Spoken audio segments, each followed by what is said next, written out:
And we're alive. Hi, everyone. Welcome to episode 49 of the Technology for Good show with my co-host, Chris. Chris, welcome back.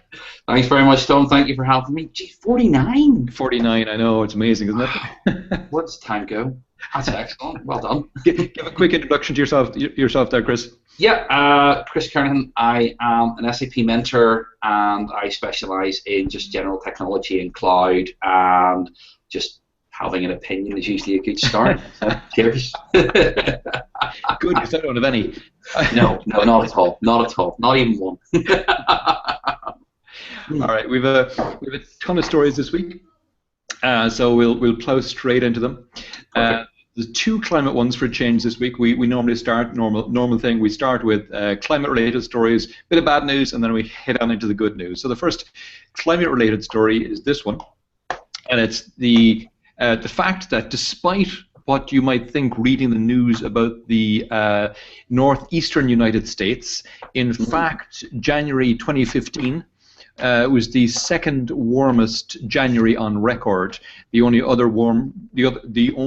warmer January on record was in 2007. So, wow. Yeah, as with almost every show, we start with temperature records, and yeah, the records are going up and being broken all the time, or at least being equaled. The other one that I saw that was interesting was this one about the fact that Miami is already sinking under rising sea levels, and according to this story, the sea levels, and you can see them graphed here, going back to '96 around Miami. These are the verified high water levels at Virginia. What you can see on these lines here is that with every decade, the amount the amount the sea level is increasing by is increasing. So the rate of increase is increasing. So the scary thing about that is that it's going faster than predicted by the IPCC. Yes. And while the IPCC are predicting, 3-4 inches by, I forgot what it is, but yeah, it's going faster than the IPCC anyway. And I remember back in 2008 it was that HP co-authored a study on climate change, whose name escapes me now, but I was talking to one of the authors of it at the time, and he said we were going to need some big event like losing Miami before America would sit up and take notice. Unfortunately, he was thinking of a Katrina type losing Miami. I think it looks like it's going to be a frog in a hot water pot losing of Miami, if this is anything to go by. Yeah, well, it's interesting because HP is not a normal person you would think of, and I actually have the report here. It's the Global Citizenship Report in 2008, and we have talked previously about PwC doing these types of reports, and PwC has a is an advisor to at a federal level and at a corporate level. HP is a much different beast in that regard, but obviously HP has a supply chain. It's a global company. Mm-hmm. It has to worry about these things, it does. And it is just it's so amazing and frightening to see companies like this coming out and making these statements. And this was 2008. The thing that scares me about this is, in the last 19 years, the article says that the sea level rose 3.7 inches. Yeah. That's nuts. That is 19 years. Yeah. That's amazing. That's amazing. And they're talking about a possibility of 5 feet by the end of the century. Yeah. 5 feet is it's up to here. On you, on me, it's like this. I'm gonna need a snorkel. If I want to go to Miami, I'm gonna need a snorkel. Sorry, I shouldn't say that out loud. And laugh at the same time. It's a very serious subject, but it is. The other thing they mentioned in the article, which is interesting as well, and would have to be worrisome, obviously, for people in southern Florida as a whole, is that most of the water supply there comes from aquifers, which are now being polluted by salt water seeping into them. Yeah. And access to water is going to be a big issue if this keeps up. And I don't see anything stopping it from increasing in the near future. No, and they can't build the levees in the same way they can do on the Gulf Coast as opposed to the Atlantic coast. So. And you'll have storms coming in and storm surges as well, like we already saw with Sandy further north. By the way, I've just seen that Luis Felipe Lanz has joined us. He's on the Twitter stream there. Hola, Felipe. Or Luis. Hola, Luis. Sorry. We'll move on. The next story I saw is one from the White House. We're onto the good news side of the house now. So all the rest of the stories for the rest of the show will be good news stories, and this one is a nice one. It's how the White House Department of Energy's Advanced Research Projects Agency, their ARPA or ARPA-E, have announced that they're going to basically stick $2 billion of private sector investment to help technologies to reduce carbon pollution. Basically, it's to do things like stimulate research into photovoltaics, into wind power, into batteries, into lighting, energy-efficient lighting, and fuel cells. So, I mean, we saw a big stimulus grant back in 2008, 2009 from the White House, which kickstarted a lot in the. Is that the clean energy bill? The ARPA, the ARRA was called. All right, yes. So Luis is saying he's hearing a funny sound in the background on Tech for Good. I'm not hearing anything. Chris, you hearing anything? No, but let me try to turn my mic on and off. I'm not getting anything. No. Okay, we'll keep going. Maybe if someone else, it could be me clearing my throat. Hopefully not. We'll keep going. The other really interesting energy-related story that I saw came out of the UK, and it was this one that there's an approval for the largest offshore wind farm and the furthest ever from the coast. It's been approved in the UK. It's phenomenal. It's got a generating capacity of 2.4 gigawatts. Which is enormous, which is about 2.5, just in one wind farm offshore, 2.5% of the UK's electricity needs. It's 1.2 gigawatt farms, 200 turbines each, and it'll be about 80 miles off coast, occupying 430 square miles. I mean, that's an enormous project. 80 miles offshore? I kind of wonder is that not international waters? Does a country's boundary not finish at 12 miles? Yeah, completely. And if somebody, I would have thought 80 miles offshore would be something like 60 miles inland in France. They found a lake in France. Don't tell anybody. Don't tell anybody. But it is one of those things that fascinates me. That's an 80-mile cable. The engineering feats in that are amazing. Over 430 square miles, they're doing it. Yeah, it's huge. That's massive. And the amount, 2.5% of the country's electricity needs. It staggers, it beggars belief. Just in one place. It's phenomenal. I mean, what that'll do for the country's carbon footprint is impressive just in itself. And the jobs it'll create, both not just in the construction but also in the ongoing maintenance. Yeah. Well, that's the other thing. The maintenance and the new types of engineering, the new types of tooling. We're used to having marine environments where there is a static platform where people can live and do stuff. These are very, very different animals. So the engineering feats and stuff you would actually need to operate them and look after them is a whole new industry. And each of those turbines will be pushing out about, depending on the manufacturer, in the order of about 200 different data points per minute. Yeah. For each of the turbines, and they said there's about was it 200 or 400 turbines per site? 200 per site, so 400. 200%, yeah, 400 in total. 400 producing 200 data points per minute, in that order. So it's 4,000 data points per minute per site. Yeah. and then you scale that up. You know, are they going to be using like power line adapters, you know, instead of actual Ethernet cables? It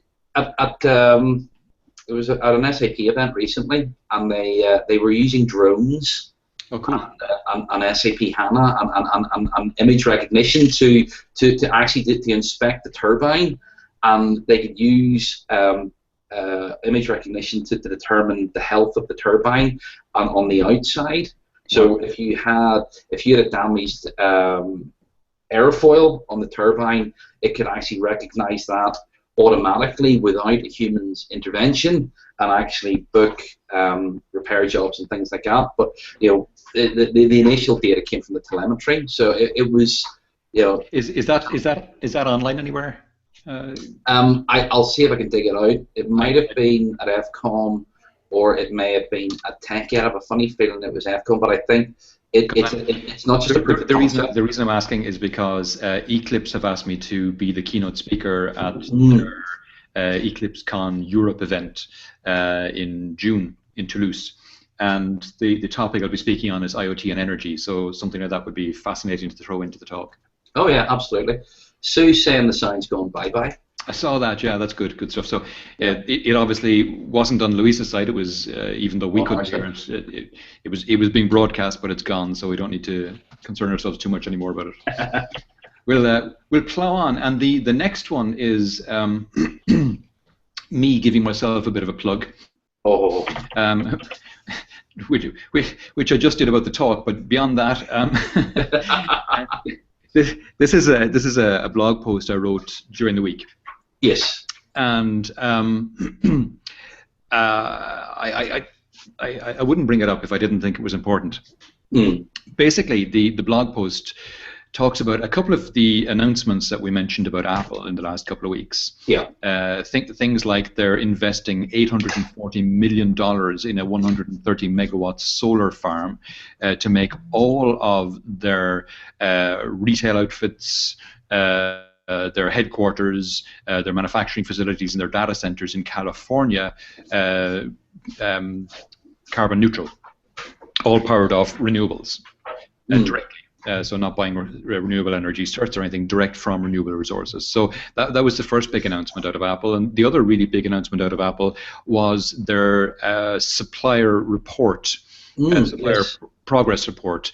And it was really impressive. And I have links to it here.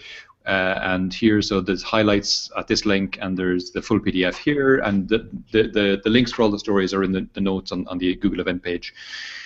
But basically, that went into a whole lot of detail about the changes that Apple have made to how they audit their suppliers, the detail I go into.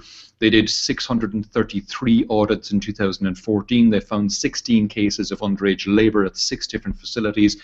All were successfully remediated, and the remediation for underage workers is that any supplier found hiring underage workers has to fund the workers' safe return home. They also have to fully finance the worker's education at a school chosen by the worker and his or her family, and they have to continue to pay their wages and offer the worker a job when they reach legal age. And that's just the policy around underage workers. There's a ton of other policies there.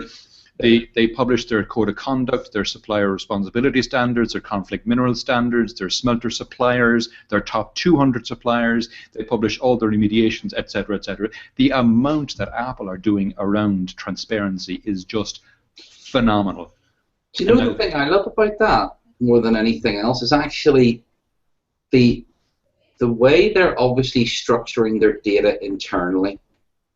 You know, these reports have a large burden on organizations to create and actually, you know, well, it depends as well. 1.6 million with a lot of workers. organizations, you'll find that the reporting comes out of the marketing department. Yeah, but the thing about it is that there were 1.6 million workers covered in 633 audits. Okay, that's a lot of data that has to be reported upon and analysed and crunched. Yeah. You know, and you know, there's a supplier code of conduct, responsibility standards, conflict mineral standards, smelter. You know, those have to be written, agreed, and then the audits have to be done to ensure compliance against them. and then That all actions that taken. information transferred back and reported and analysed and the whole thing. That's a phenomenal amount of information, and it's an amount of information that a lot of most companies can't even get HR processes to work properly. These guys are working on corporate responsibility at a level that nobody else is operating at. Yeah. So either their information processes are exceptional, or they have a lot of people doing it. It's probably a bit of both. But I think a lot of companies could learn from how Apple actually structure and use their information to a competitive advantage and within corporate responsibility. And the other, well, that was part of what I wrote in the blog post. But the second part I went into then was to say, look, they've done their transparency, but they're powering their entire cloud infrastructure using renewables, and they've published in massive detail as well how they've done that. So I analyzed them and how much they've done and their reporting and all their cloud stuff, and we know that Apple's cloud stuff is not enterprise. It's consumer facing for iCloud and iTunes and Siri and all those kind of things that run out of it. But if you look at the enterprise cloud companies, and I just looked at the top 4, so I went from Microsoft, Google, IBM, and Amazon. And if you look at the amount of renewables that they have, Microsoft are best at 47% from direct renewables. Yeah. The rest is made up from renewable energy certs. So they are 100% carbon neutral, but only 47% from renewables directly. Google are at 35%. They were at 38 a couple of years ago, so that's dropped. The IBM are only at 17%.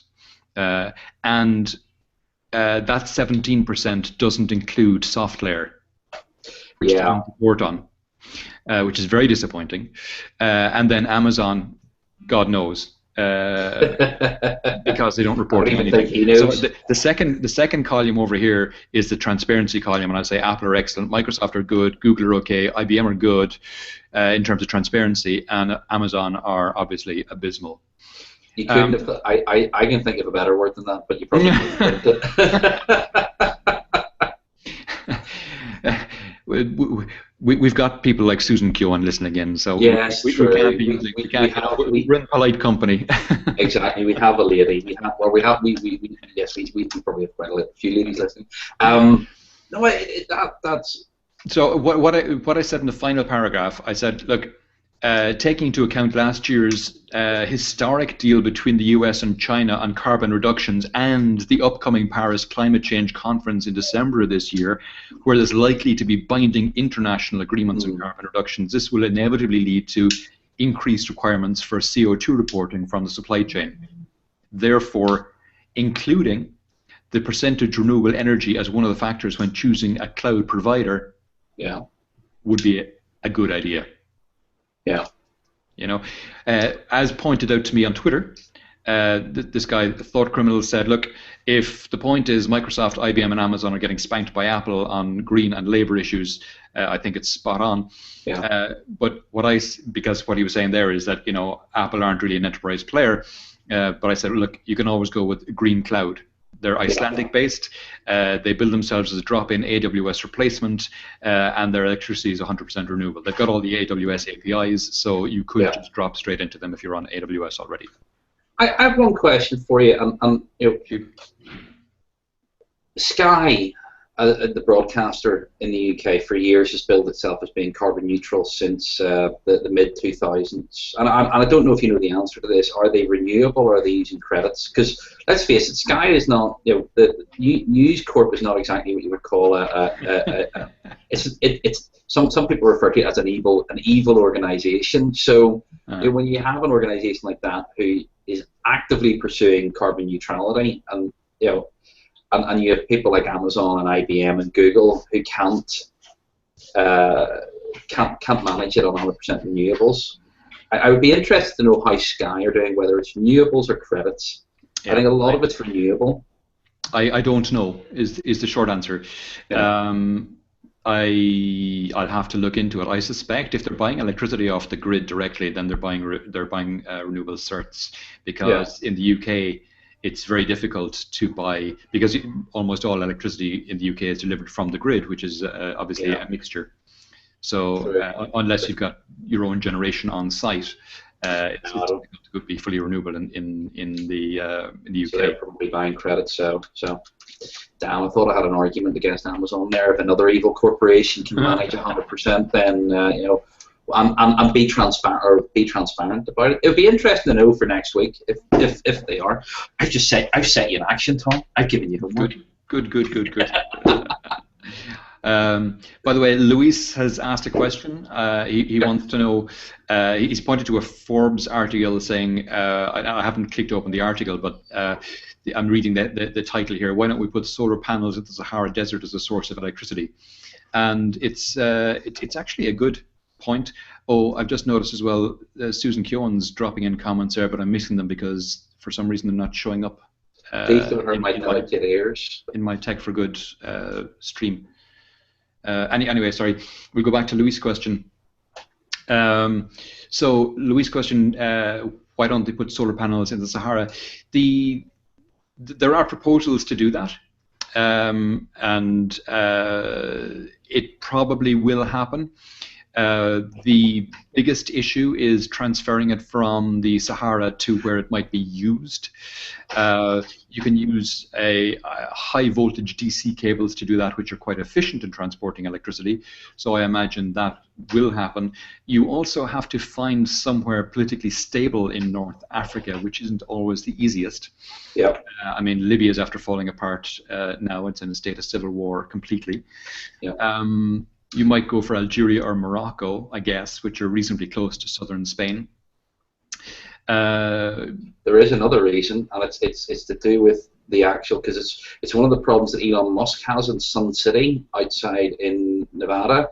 It's actually the wind blowing the abrasive effect against the actual panels themselves. So it over time it reduces the effectiveness of the panels, and also you get dust on the actual on the panels, very, very thin dust, which reduces their effectiveness as well. So that's another reason why having them in desert environments is difficult. It's tough, yeah, it is. The other thing is you have to get permission and buy-in from the local authorities, and if you're doing that, you know, there's always the possibility that they might want some of the electricity for themselves. you know? So and rightly so. You know, we've seen what happens in countries like Nigeria when they get no benefit. When the natives get no benefit at all from the oil that's being taken out of there. You know, so anyone doing something like that would want to be sure that they do it in an ethical way, that they supply the local country or countries first before they start shipping offshore. And you know, it's a good idea, and there's no technical reason why it can't be done, really. It's just getting money and buy-in. And Munich Re, who are a reinsurance company, a German reinsurance company, are involved with an organization called Desert Tech to look into and do that, and they're putting several hundreds of millions together to do it. So it may well happen. That's impressive. Yeah. Now, where were we? The privacy, Microsoft, international privacy. That's it. So we were talking about cloud. Yeah. And I was saying how you know, we need the cloud companies to be carbon neutral, using renewables, and also to be more ethical. Well, Microsoft came out during this week saying that they were the first major cloud provider to adopt the world's first international standard for cloud privacy. So, and obviously this is taken off the Microsoft site itself. Yes. We're on the Microsoft on the issue site. So, you know, when you go on, when you see it go on to say that's another reason customers can move with confidence to the Microsoft cloud. You know, this was written by marketing, but you know, leaving that sentence aside, The fact is, though, that the standard, which is IEC 2718, was developed by the ISO, the International Organization for Standardization, and it's to establish a uniform international approach to protecting privacy and personal data stored in the cloud. And Microsoft are the first vendor to actually adopt the standard. The BSI has now independently verified that in addition to Azure, both 365 and Dynamics are aligned with the standards code of practice. So, kudos to Microsoft on a couple of fronts. First of all, like I said, Microsoft are of the four major cloud vendors I went through. Microsoft was the highest percentage of renewables in the mix. Yep. And then they're the only one who have adopted this standard. So, fair dues. I'm going to play the cynical card. I love it. I think it's brilliant. But when you look at the application, so you have Office 365, which is a consumer product, but then you have CRM Online, which is a B2B product. Okay. Yeah. And it puts it so we're in G-Cloud version 5. G-Cloud 6 for the UK is coming out. So it is, and we have had a change in the security levels, the level definitions from IL 1 through to 12. I think they brought it down to 6. But the point is that having something like this puts Microsoft in a much stronger position in terms of the security impact levels and what you can do to protect data and the amount of control you can place on data. So I on the one hand, in 365, and it gives you and I, as a consumer, much more control over our data. Mm-hmm. That's brilliant. I absolutely love it. From a business point of view, it also gives them quite an interesting story to tell around data privacy and data controls, which a lot of people worry about in the cloud, especially whenever you're looking at government and public data. Yeah. Being able to say you have full control over your data is a very powerful message. It is. So, but it's a good message. I'm not going to knock that by any stretch of the imagination. No, that's great. That is fabulous, and it'll serve as an impetus to the other providers. If it does give them a competitive advantage, you can be sure the rest of them are going to be chasing them down the street. Absolutely, and you got to think. I don't know so much about maybe U.S. companies, but a lot of the European companies are very nervous about privacy and security. So this could be a big differentiator for them. Yeah. Unfortunately, for most companies, renewables as yet are not high up on their checklist for cloud providers. But something like security and privacy, very high. Oh yeah. Oh, absolutely. Look at the kicking that Samsung has been taking over the last couple of weeks about their smart TVs. I have one. I have one in the house. I've turned it off. Wow. And the thing about it is that if you hear all the scare stories, that you have to go and actually hack the firmware to actually kill the mic completely. Yeah. It's weird. And the other thing about that is they're sending it over plain text. Yeah, to Nuance, the guys who do Dragon. Yeah. Which is a fantastic service, and the scary thing is that Nuance is really accurate when it's doing speech to text, which makes it even worse because it can understand what I say. So help me, Sorry, what? Phil, I spent 2 days I spent the day with Phil Leuven, and the worst thing about it is he can do a really good Northern Ireland accent, and the embarrassing thing about it is you realise how silly you actually sound at times when you speak. Oh, it's dreadful. By the way, I just got a message from Susan Keohan saying that she doesn't know if she's distracting us by tweeting on Tech for Good. No. Not at all. Please keep doing so. Yeah. So keep it up. Good stuff. The more interaction we get, the better. Absolutely. So next story, sticking kind of with cloud, I guess. This is kind of cloud story, because it basically these are toys. Yeah. These are toys that are powered by Watson, IBM's big computer in the sky. And what IBM did with Watson is they opened APIs into it, yes, which allows anyone to develop against Watson.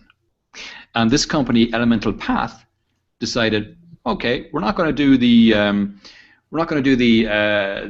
medical technology stuff. We're not going to do the retail stuff. What we are going to do is we're going to scroll too far. We're going to build these toys. And these toys would be able to talk to Watson, and kind of in the way that the likes of Siri or Cortana do, the toys will talk to Watson and then talk to the kids. So they'll kind of have a conversation with the kids you buy them for, and they will learn and evolve with the kids. Yeah. So it sounds like a really interesting idea. They were quite clever in how they did it. Yes. You can see in the article it says that they blew past their target on the first day, but they set a target of 50,000. On purpose, so they could blow through it and grab some attention and some headlines. You can sneeze 50K on Kickstarter, so you can. Jesus. So yeah. Go on. This, we talked about this, and I surprised you with the story about Barbie getting an internet connection, and that. That was a bit of poking a bit of fun at it, but in all seriousness, I have a 19-month-old daughter. She's learning how to speak, and she is very vocal, and it's great fun. But a toy like this, I can actually help Anna be bilingual. Yes. So I could. For me, Anna, it just came to me now because it says, the child pressed the button to initiate a conversation. I really like talking to my daughter, but my daughter, I'm only speaking to her in English. Yeah. But if that toy was speaking to her in Spanish, yeah, how cool would that be? Yeah, it'd be great. Yeah. That's amazing. Yeah. So that's not a use case that came up on the slide at all. It's a really good one though. Yeah, I think that's fascinating. It looks. Very. Or the other alternative to kind of riff off something that Susan said in the comments is if you had the toy talking to your child in English. Yeah. She could learn English from the toy and Northern Irish from you.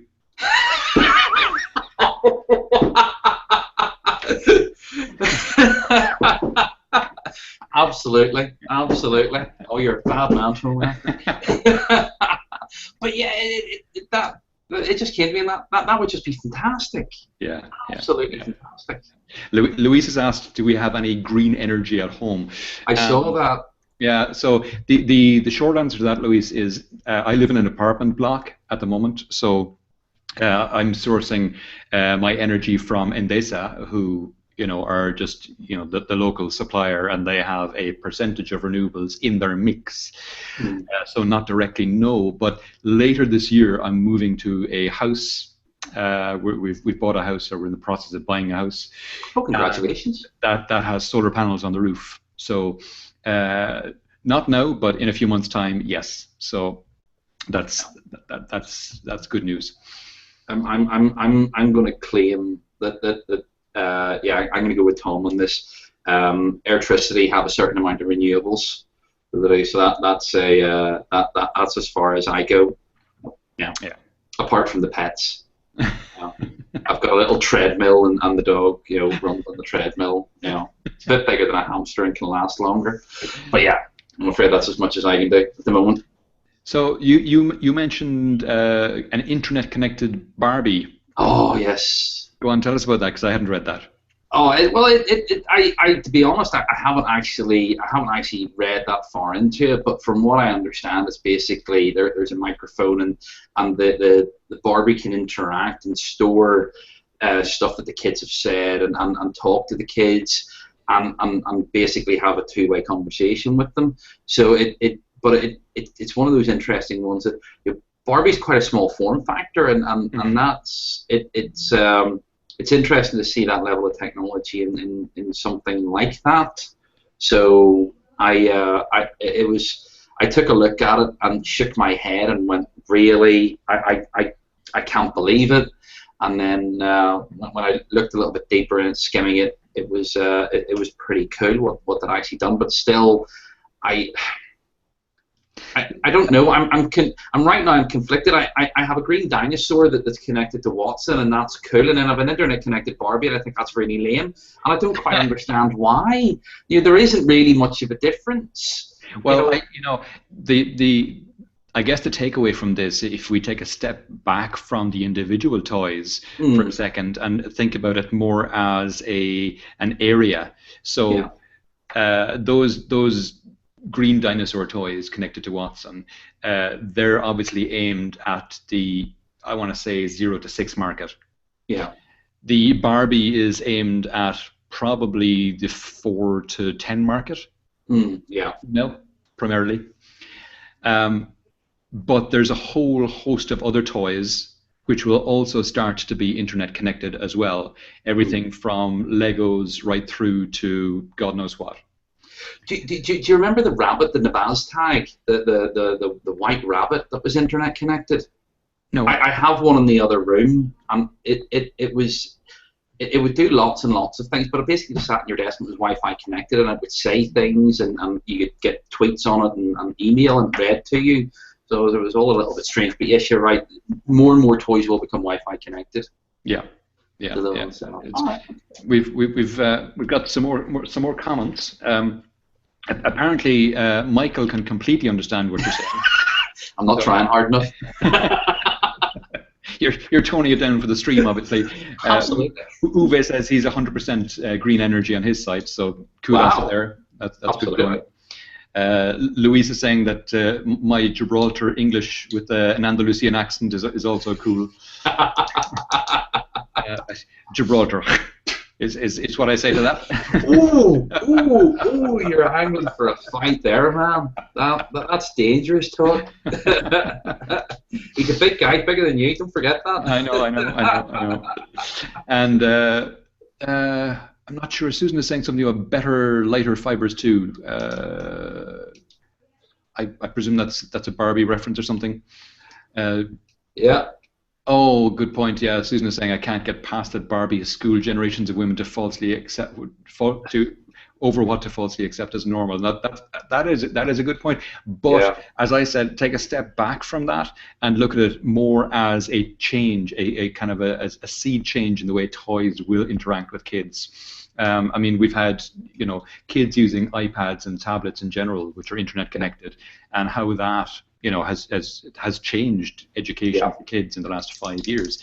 Now think other toys too will be internet connected and will interact. I mean, I think the fact that the likes of Watson is there to be programmed against, has huge implications. And it won't be the only one. There'll be more like that. I'm going to put a question out there to our Twitter stream and say, if anybody could tell me what Barbie's full name is without looking at Wikipedia, I will be impressed. I will give you the answer at the end of the show and see who got it right. Okay. I have it's no idea. It's scary that I know that, though. Don't ask me why. I have no idea, and I don't. We won't go there. So this one, I mean, this is good. This is great. Yeah. HTTP2 or HTTP/2 going to speed up the web. This has been heavily reported on during the week. Basically, it's a change to the web standards. This is an article from The Guardian, and as always, the links are in the notes on the event page. And the article goes through what it is, what's the difference between that and what we have at the moment. Will I see a difference? Will I have to do anything? What about security, and when will it happen? And basically, I mean, we're not going to go through the whole thing, but to answer some of the questions there, what is it? It's a new protocol. What's the difference? Basically, it's going to be faster. Will I see a difference? Yeah, it multiplexes pages down, so the load on the server is reduced and the speed of transfer of data is increased. Will I have to do anything? Probably not. Most browsers will just handle it. Once you update your browser, you're fine. It'll also require websites to update their server software, their internet server software, the software they use to host the websites. What about HTTPS? Well, it gets a little bit better because HTTP/2 requires TLS 1.2, a more secure version of TLS. And when will I see it? Basically, what the article says is God knows. It says soon. Because HTTP2 or HTTP2 is an offshoot of Speedy, which is currently supported by most browsers. So, in terms, you're getting a lot of the benefits with it now anyway. But obviously, as HTTP2, it is an international standard, so you'll see a lot more development. Speedy was Google only, but a lot of browsers supported it. So, from that point of view, Google have stopped Speedy development and are now working with everybody on HTTP2. So you'll see a lot more benefit from it. But you're getting something to be rolled out in the back end.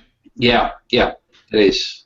It is like most places haven't been using HTTP. Or they've been using Speedy in favor of it for about 3 or 4 years now, which is phenomenal. Yeah. We'll keep going. Yep.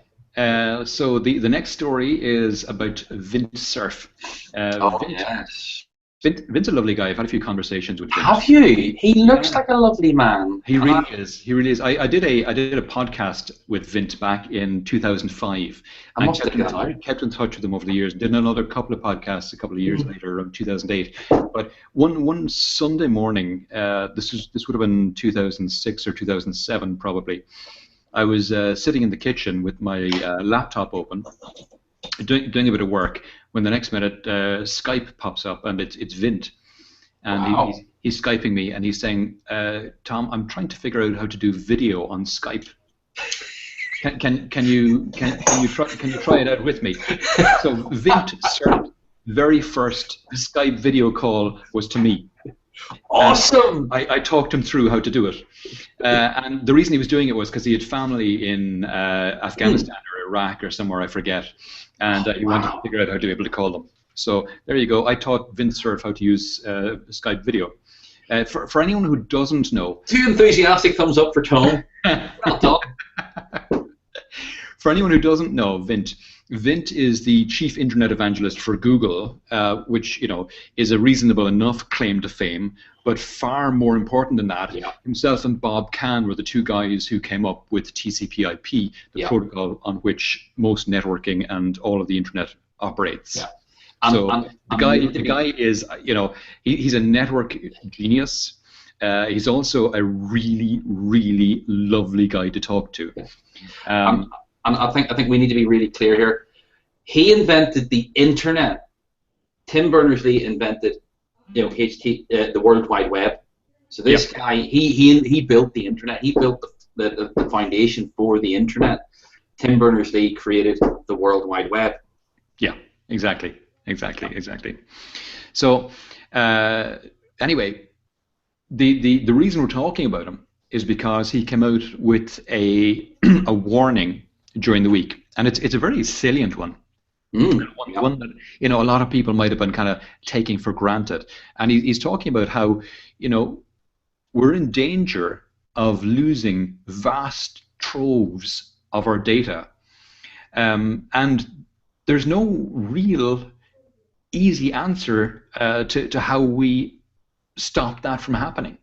And the reason we're in this danger is because, ironically, because we're digitizing so much of our information, and our information is on devices like this, for example. This is a little SD card, or on floppy disks. Or Chris, you had an example earlier. You were talking about. This article raised a very personal thing for me. As I've said before, my mother passed away in 2004, and my wife and I, actually in 2005, and my wife and I got married in 2004, and the only copy I have of our wedding is a VHS cassette. And this was before... Do you have anything to play it on? Oh yes, I do. I still have a video upstairs. I have a VHS video upstairs, so I'm uncovered for that.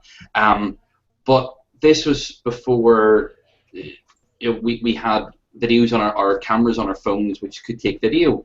And my daughter she has 3 grandparents who are still alive, thankfully, and she'll see them and all the rest of it. But there'll always be a lot of video of those people, so she'll be able to still experience them later in life. But there's nothing with my mother, and this article really framed for me what she was going to miss out on.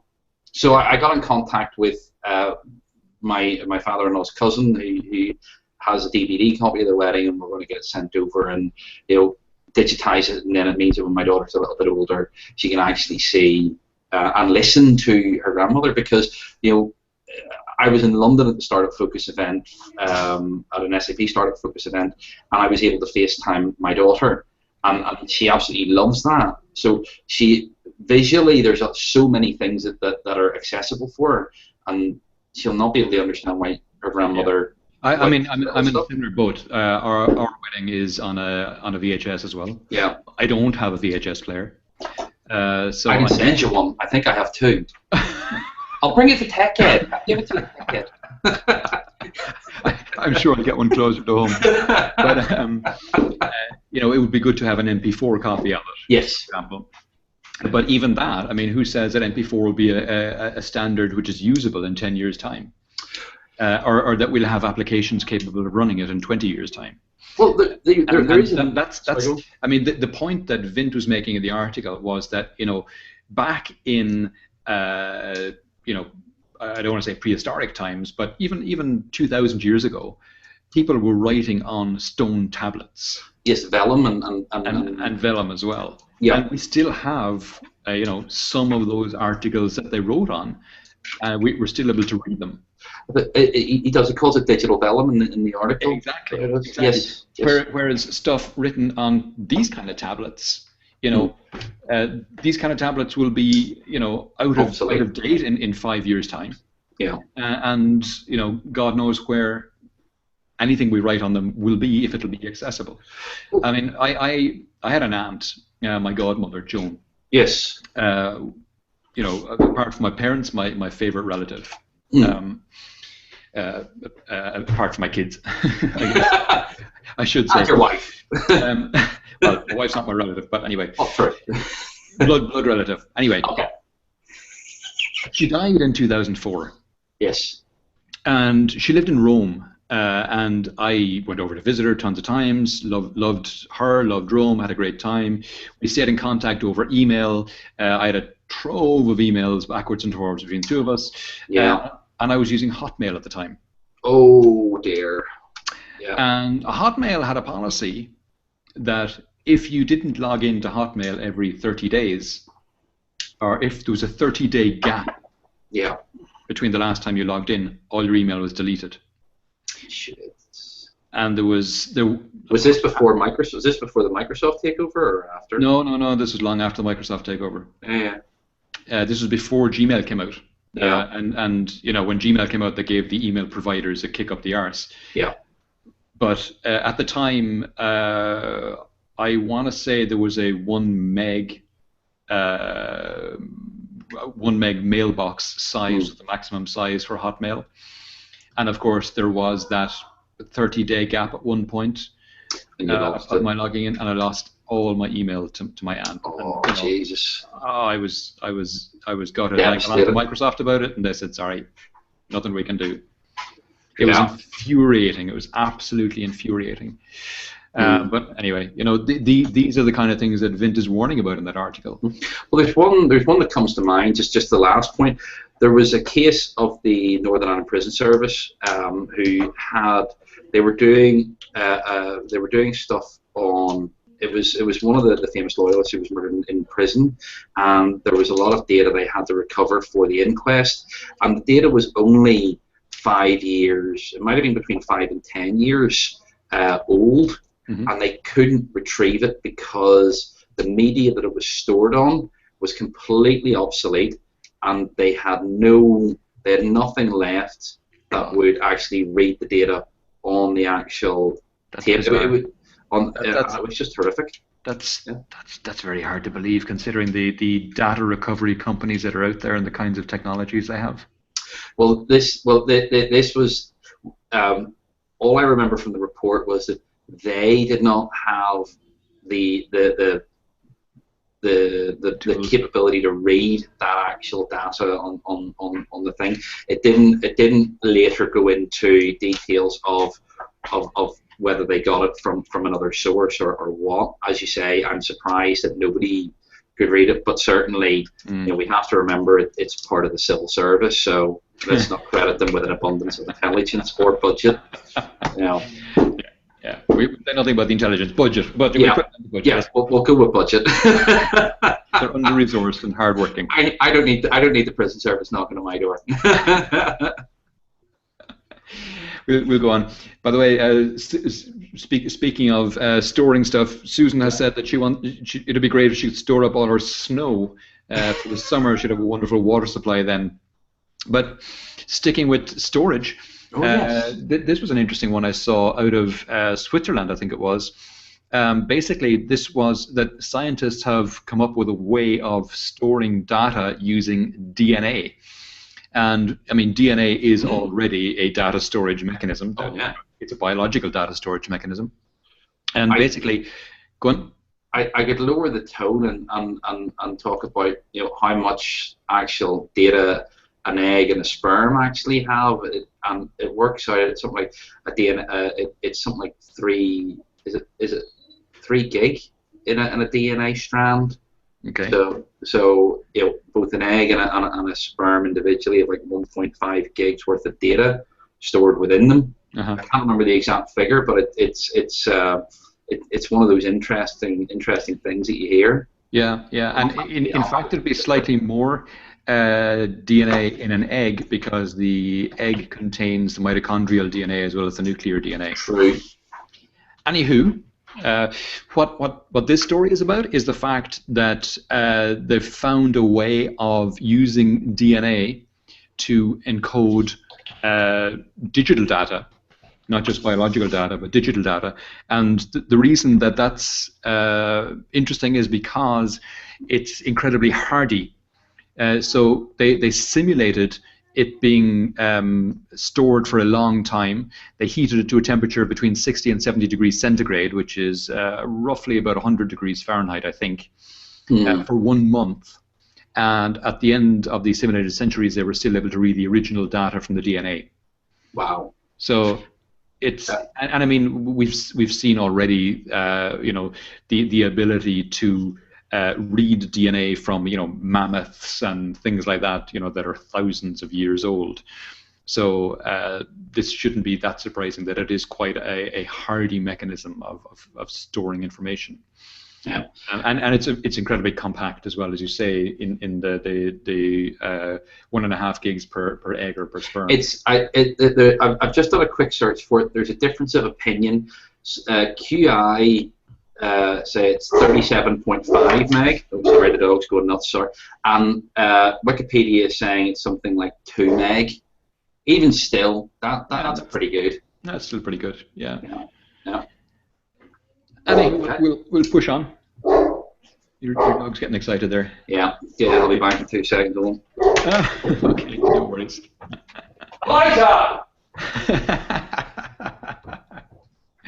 So this next story.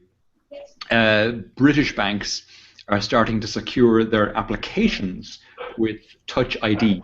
So this is a very specific story, I guess. This is a story which is just useful to anyone who are customers of the British banks, NatWest and RBS. So if you're a customer of RBS and NatWest, and if you own a recent iPhone, one with Touch ID built into it, so a 5S or better, or a 6, yep. Then you're a customer of these banks, then their applications on your phone can be secured using Touch ID. So you can use Touch ID to log in or log out. So it's, I mean, like I say, it's a very specific story with a very specific use case. The implications of it, though, are broader because it's showing a general acceptance for the security of fingerprint IDs on telephones, and we'll start to see more and more of it because the other mechanisms for getting into applications are just too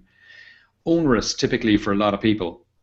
So having devices like Touch ID built into your phone and the ability to have them be accepted by banks is, interesting in itself. It's a movement towards making things easier for people, because Yeah. the whole password thing is really, really messed up. It's really Yeah. messed up. If you have any decent number of applications or sites that you want to log into on your phone, to be responsible, you have to have a unique password for each one. Yeah. And that just becomes a nightmare. Yeah. I have a password manager application, which I would recommend everybody do, and I have about 1,500 passwords in it. Yeah. It's just I still think my one's better, but okay.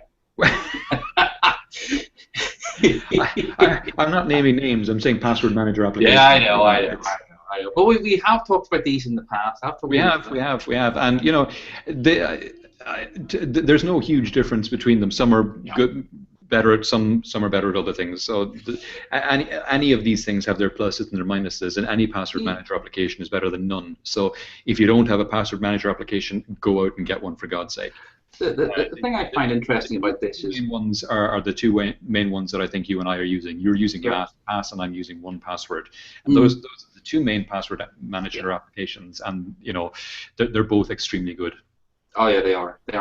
The thing I find interesting about this is we are encouraged everywhere to enable things like two-factor authentication. Yeah. Okay, so on our Google accounts, on our Twitter accounts, or Facebook accounts, and yet we're encouraged to have a single form of identification for our bank. Yeah. It strikes me as a bit back to front, but I agree. The fingerprints are stored on the phone; they're not stored somewhere else. Correct. In terms of ease of being able to do stuff, I think it is fantastic.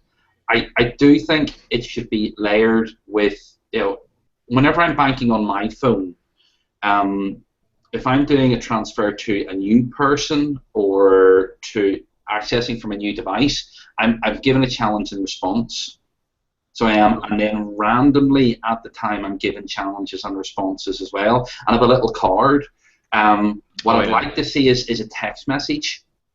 But then again, if somebody has the phone, getting a text message is not going to change that. But it's an interesting one. On just our social media and things like that, we're encouraged to have two-factor, but on our banking, you just have the one. It's a little strange, but it is. I mean, there's nothing to say that they couldn't or shouldn't have two-factor and fingerprint. Yeah. No, absolutely. As Susan points out in the comments, if you're in a pinch and you've forgotten your password, you always have your finger with you. Yes. Yeah. Which is a fair point. My password manager application uses my finger to allow me to log in. Yeah, mine too. So it's and that way I get to see all the password. Well, I get to see the dots for all the passwords and copy them and so on. So it's pretty cool. So moving on, sticking with money though for the moment, this Digit application, I haven't investigated it thoroughly, but I assume it's US only, as most of these things are for now. Basically what it is it's a little application that you connect up to your bank account, and every so often it scans your patterns of spending. Mm-hmm. And every so often it'll take out a couple of dollars here, a couple of dollars there, and put them into a savings account for you. Wow. So it'll take about 5% or something like that a month. Yes. And it won't do it towards the end of the month, when you have a lot of bills to hit up and stuff like that. It'll do it at times, So this guy was saying, it took about 300 out of his 1 month, I think it was, and before that, he hadn't been able to save much himself. Yes. Because if the money is in the account, you just you just keep on spending and spending and spending. Whereas if it's just taken out, $6 or $10 at a time, you don't miss it. And then at the end of the month, you have an extra, $200, $300. So that's just fabulous. It seems very nice. Because the way I used to do it was, if I had bought something on credit, for example, whenever the term was actually paid up, I would take, because I obviously didn't miss the money when I was paying for the credit item. So I would take the value of the credit item and then create a direct debit to go to my savings account. Yep. And that way, because I wasn't missing the money, it was going into my savings account, but it was a very manual thing that I had to do. And that's brilliant. But whenever you said it's in the States, it's such a pity. Obviously the US is such a large market, but it is one market. So it is in the banking regulations are homogeneous across that land mass. Yeah. There are some state differences, of course, but I would love to see more of this type of stuff actually being released in the UK and Europe. But the banking laws are so different between countries; it just precludes that type of thing. I would love this. This would be brilliant. Yeah. So we're absolutely fantastic. No, it's a nice one because saving is hard. It is. You know. It is. I have no idea where my money goes. I really don't. I look at my bank statement and think, yeah, I know that everything went on things and nobody stole from me, but I have like a Raspberry Pi to show for it at the end of the month. It's just what is it they say that there's a whole lot of month left at the end of my money? Listen, it's February, it's not too bad. January's a different story.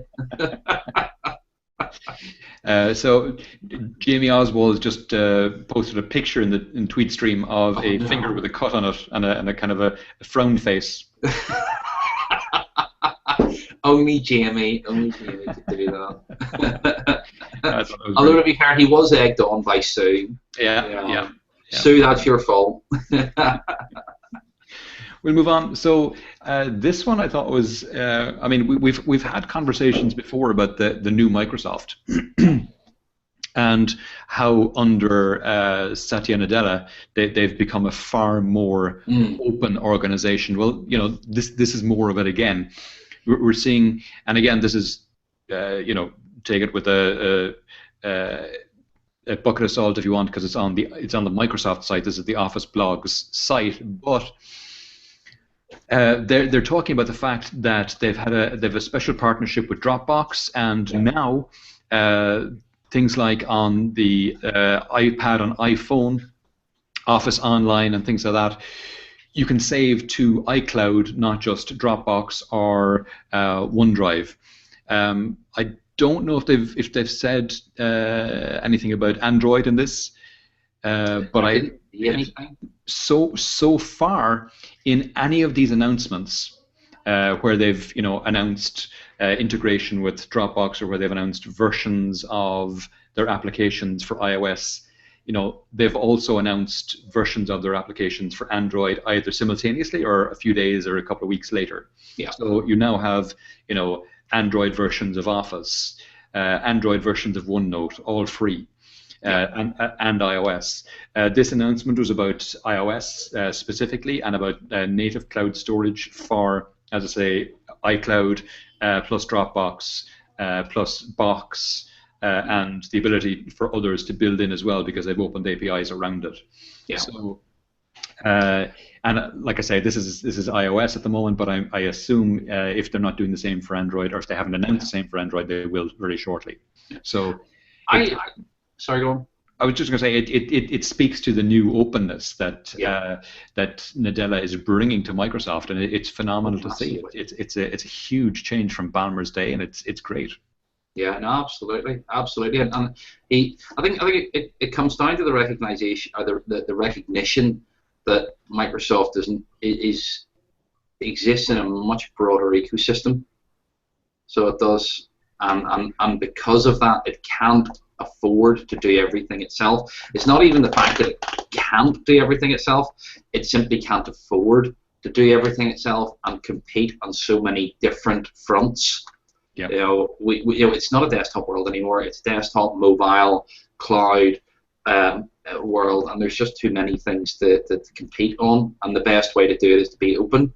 You look at all the platforms that have succeeded in the last 10 years. Facebook succeeded because it was an open platform with a really good API that people could build on. Twitter succeeded because they had an open API that people could build apps on. They've now closed that API to a large degree, but it still cemented their position. So from that point of view, it's really, really important. Amazon became dominant because it had a really good API. Yeah. That then people could programmatically access stuff. Developers could do so much in Amazon because it had an API. Things didn't have to be done manually. They could software define stuff, and that really it helped it take off. The thing I think about this is, Office is the default product for corporations, enterprises throughout the world. At this point, I think there's this announcement means that companies really need to sit down and take a very long look at how people are storing digital content, and they need to have good policies. A number of the organizations that I've worked with and worked for don't allow their people to store stuff in cloud services, but they end up doing stuff over email, which then clogs up their email boxes.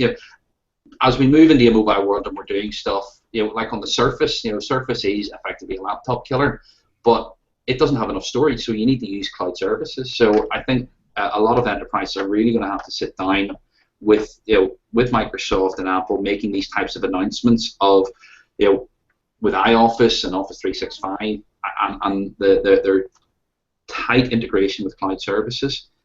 It has to make things easier. It has to improve productivity, and companies need to start working at it and looking at it properly with a pragmatic view, because we're doing it anyway. They might as well. And Microsoft are doing a big push there as well. There was an announcement during the week. They're already giving away on their OneDrive. They're already giving away 30 gigs free. Yeah. It's 15 free, but you get an extra 15 if you connect your photos on your phone or on your tablet to it. Oh, you get an extra 15, so you're up to 30 free straight away. Yeah. But now this was announced during the week. I didn't drop it into the notes because I couldn't actually get it to work, so I'm not sure exactly what's going on there. But is it a user error or a technology error, Tom? Yes. Sorry, I couldn't resist that. Space would be 15 on the screen, I think, so somewhere in there. The announcement was that if you had a Dropbox account and a OneDrive account, you could get your OneDrive up to 100 gig free. Now, the announcement was low on detail. So I have a Dropbox account, obviously, and I have a OneDrive account, but I couldn't manage to connect the two and get the 100 gig. But even so, Microsoft are being quite aggressive around OneDrive, and giving 30 gigs is still quite a lot, considering my Dropbox account, I have 8.2 gigs, I think it is, and that's 5 gigs free, and the rest came from referrals. So, yeah. And I think a lot of that's clogged up with ebooks that we've collected.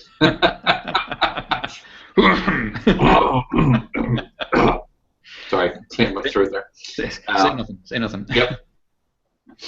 We'll move on. TweetDeck.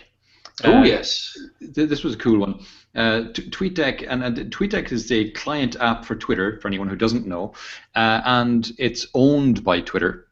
Yeah. Twitter bought it a couple of years back, and I use it extensively. It's the main desktop client I use, and they've announced that you can now have a group account on TweetDeck, and several different individuals can log into and tweet on behalf of the group account. There's a video here explaining it, but basically, I mean, it's no big deal for me. It won't make any difference to my life. But, for example, if in RedMonk we wanted to run a RedMonk, or I should say run the RedMonk Twitter account, there is one. Yep. We could allow each of the analysts in RedMonk to use the RedMonk account and tweet from it using TweetDeck. So we'd all get a chance to log into TweetDeck and tweet from either our own accounts or the RedMonk account. Yeah. And teams are doing this already. You're seeing, large organizations who have a social media organization within them. They give everyone access to the account. the access to the account, and that's a bit messed up because everyone is using the one username and password, and that's not as secure as you'd like it to be. No. Whereas if you have an account which everyone can access from their own account, then it becomes a bit more secure, and that's what this is about. So, well, it seems to be going after Hootsuite. You know, Hootsuite have been doing this for a while, but I think Hootsuite have a slightly more. Hootsuite, you can add the account. So if somebody can log into your Hootsuite, so let's say if I joined RedMonk as an analyst, I could give you access, or we could sit down at a PC and you could add the RedMonk account to my Hootsuite, and then I could tweet from it, but I wouldn't need to know the username and password. So I wouldn't. So from that point of view, but then it's you know, if you ever change it, then there's a large admin overhead on that. It's actually quite cool. I like TweetDeck. I'd be interested to see what the analytics are coming off it, because that's one of the places that Hootsuite is probably better than most. Yep. Is the analytics that you can derive from it, and the engagement stats. But it's certainly a good start. TweetDeck, when I was using it, was phenomenal. I loved it. Yeah, I do. I use it all the time. The only thing I would say is that Twitter is losing its mojo. It's not nearly as effective a means of communication as it used to be. No. The engagement from it now is gone way down. You're seeing the half-life of a tweet dropping enormously, and the engagement from tweets dropping enormously as well. It's a shame, but I don't know what we do to counter that. Well, there's something else that will come along. So there is, you know, we've seen a number of things trying over the last while, like the Spora, Elo, and those that just don't seem to have reached that critical mass of traction. You know, but we can't underestimate the effect of things like WhatsApp and groups. You know, the groups in WhatsApp are phenomenally good. Very good. Yeah. And I think I've talked about that before. Even things like the local fish seller here. Yes. Has a group of his customers, and every time he gets a new fresh batch of fish in, he sends it out to the customers. First back with an order for this gets it, that kind of thing, and it's a really clever way of using WhatsApp. Oh yeah, absolutely. We'll plow on. So I'm going to skip a few and head to this story because I thought this was a good one. Google is going to end mobile wireless data charges for customers. This is something now. It's in some places, and it's some data costs that they're reducing. So this isn't all data charges for everyone everywhere, unfortunately. But what it is it's in places in the developing world where people are using applications primarily probably on Android. So what they're doing here, and they outline it here, the practice of waiving data charges is called zero rating. It's a policy adopted by some big tech companies to make accessing their services free for the user. And they say Wikipedia has a Wikipedia Zero, a text-only version of the site that allows people in the developing world access without restriction and without paying data charges. Well, Google are going to do the same thing. They're going to be kind of a middleman between the mobile carriers and the app companies. So when someone is downloading or using, say, something like Ola Cabs, Google can recognize the data coming through Android and pay the carrier for the data charges associated with it. So Google are going to subsidize the data charges for people in the developing world. For some applications, not for all. It'll require the app owners to help out as well.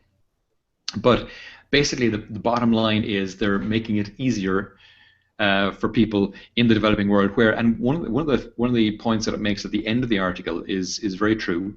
It's that the cost of data in emerging markets can be 3 to 7 times higher than the cost in the US. Yeah. So, I mean, that's an enormous barrier right there in a place where people's wages would be nowhere near what the wages are in the US. Yeah. So, you've got lower wages and higher data costs, and Google stepping in to, get rid of that barrier and help people access information more easily. Yeah, it's data in so many parts of the world is horrifically expensive. Mm-hmm. It is horrifically expensive, and it doesn't need to be horrifically expensive. And that's just something that's incredibly sad. So it is. You don't really know if it's whenever you look at the global telecoms providers that run the backbones of the networks, are they gouging the local markets, or are the local markets gouging just their end consumers? I don't know. I don't know enough about it, but it's an interesting one. And in my own day-to-day job, I know that in the Middle East, for example, actual data transmission costs are horrifically expensive, and that is a very wealthy region. Some of that I reckon has to be a lack of liberalization in the markets there. Yeah, and perhaps that's the same in the developing countries. But telecommunications is a proven way to stimulate and enhance your economy. Yeah. We see Europe, we see the US, we see the Far East spending billions and trillions on telecommunications networks simply because it benefits the economy. Yeah, and I mean, access to data as well gives people access to medical information, access to education, access to all kinds of market information and stuff like that that can help them. I mean, it's a no-brainer for improving your country. Well, even what was it? It was 2 weeks ago we were talking about the South American in the mountains, the cells, the mobile cells, and we remarked on medical information, the ability to actually get access to medical expertise, telemedicine, using these. Yeah, absolutely. Complete no-brainer. Yeah. Push on. This is one you're going to love, obviously. Always. Yay! Go on. Let's show. We both have a Raspberry Pi 2. We do. We both have one. And I blame you. I blame you and Greg Chase a couple of weeks ago for announcing it.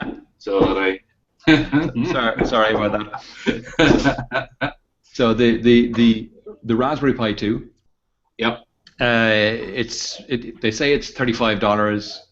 It's in fact it's not, because by itself it can't do anything. You have to add on a couple of bits and pieces. Nothing too expensive, but things like a Wi-Fi dongle. You need to connect to a HDMI monitor if you don't have one. Plug in a USB keyboard and so on. I think the picture there is really good. It is a paperweight. In its original form, it is a paperweight. Yeah. So that is. That's okay. But it's still a paperweight. If you don't have a USB keyboard and you have to buy one, you're going to get one for 10, 15 euros, no problem. Mm-hmm. If you don't have a if you don't have a Wi-Fi dongle, that'll come in. Oh, hey. Sorry. Someone else coming on board. Gatecrasher. Yes, this is baby Anna. Okay, away you go. Hey, Anna. Oh, sorry. Did I turn my mic off? Hello. All right, away you go. See your mum. Go see your mum. But as well as that, obviously you're going to need some way of networking it. So something like this is a little Wi-Fi USB Wi-Fi thingy. Yes, dongle, which comes in around 8 or 10 euros. Yep. But with those, I mean, you have a semi-decent computer at that point for 50 euro, and the amount of things you can do with it, it's still basic. I mean, Skynet it's not, but I don't see you running HANA off it any day soon, Chris. No. I've tried. I have tried.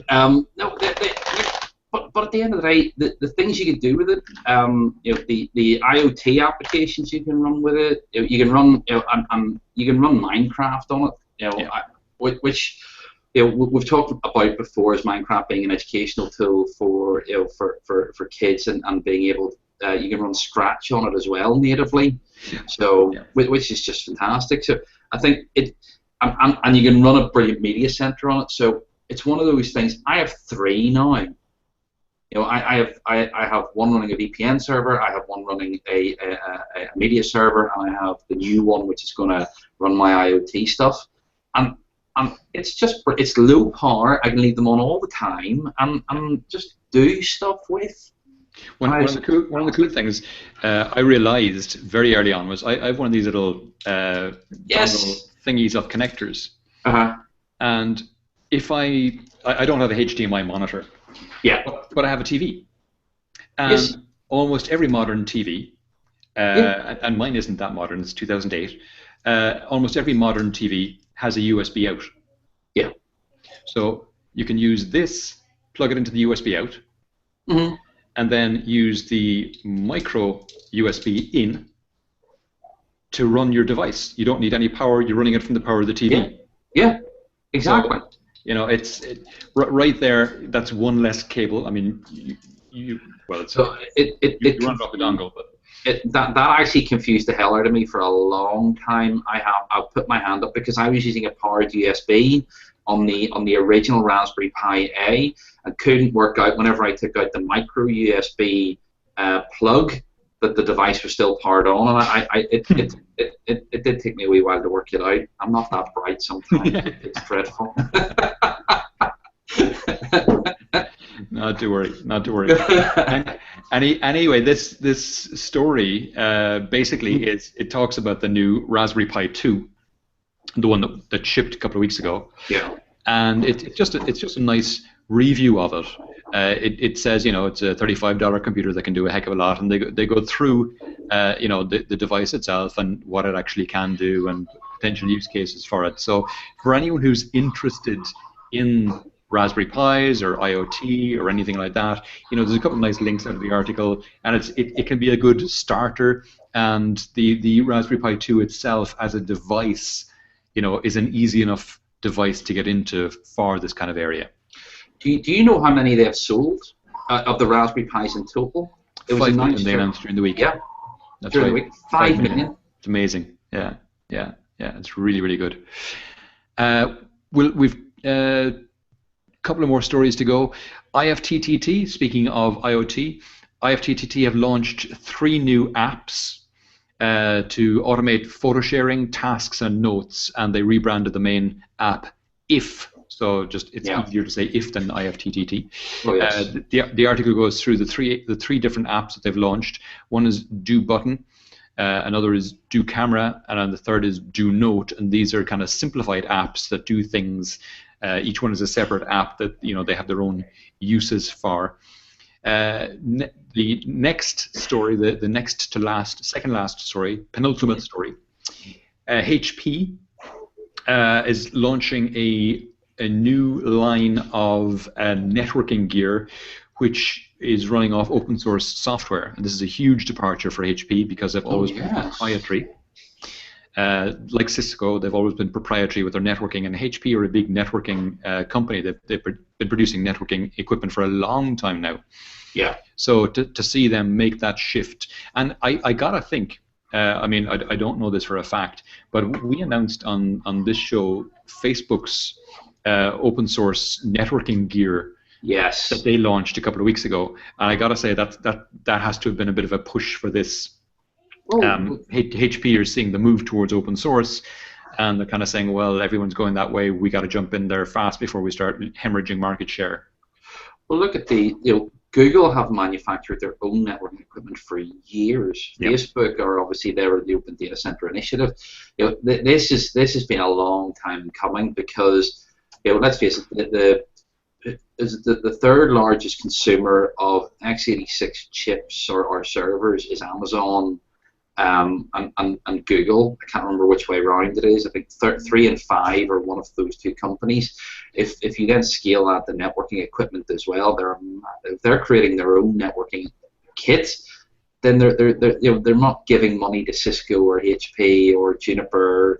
So they have to do something. They absolutely have to. Yeah, and you'll find that Cisco will follow them shortly enough. I expect it because they won't have any choice.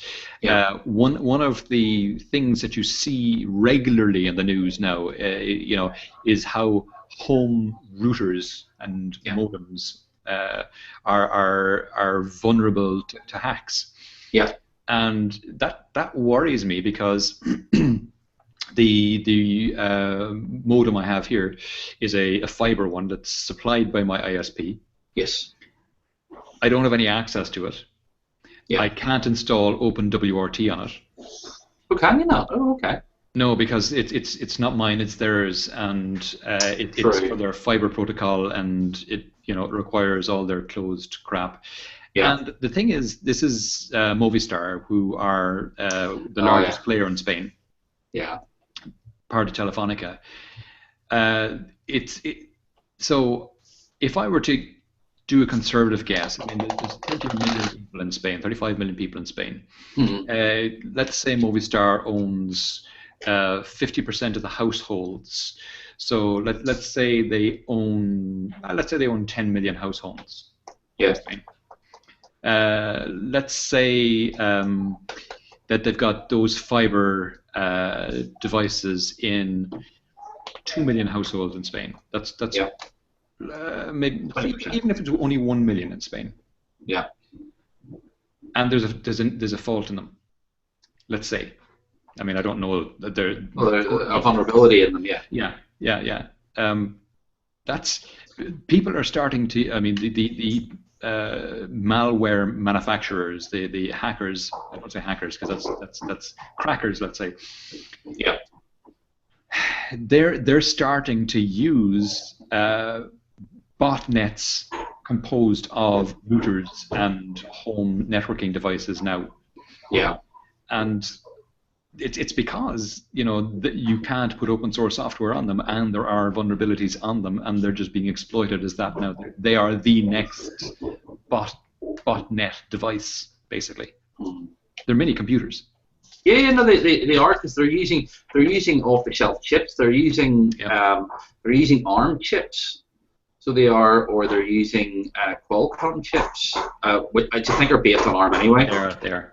Yeah. So yeah, it's not as difficult now to write the software and find the software to do it. So, but yeah, when you put open source software on them, the likelihood of a vulnerability is vastly decreasing. There's so much research that shows that the security in open source software is so much better than closed source software. Yeah. So it's a massive threat landscape. Or what is it? I can't remember what the name is. It's a military term about it's not a threat profile, but it's what that threat actually covers. You've got 2 million houses with fiber in them, and I can't remember it. It's a threat landscape or something, or it's an exposure. Oh, I can't remember it. I need a thesaurus. I'll work it out later. Not to worry. Last story, and it's sticking with open source, but it's around WordPress. Ooh. And WordPress MU. Susan just dropping off. See you, Susan. WordPress MU have introduced this thing they're calling Upfront. Okay. WordPress MU is WordPress multi-user, I should explain. So WordPress is a blogging platform. Yeah. And you can go on WordPress.com and have them host your blog for you, or you can download a single version of WordPress for your own single blog, or if you're running multiple blogs, you get a copy of WordPress MU, or multiple versions of single WordPress. But if you're going for WordPress MU, it's for multiple sites. Mm-hmm. And the WordPress MU dev people have come up with this thing called Upfront, it's called Upfront because it is a front-end way of changing the design and the themes of WordPress, completely changing the look and feel of it, which is fabulous. It's kind of hard to explain, and I guess the best thing is read the article, but also in the article you can see here they have a couple of animated GIFs. Yeah. So in this one, you gotta think that the person who's doing this is doing it on the front end. So they're literally on the theme as it's being, it's real WYSIWYG. It's real what you see is what you get. They double click on it, and up comes a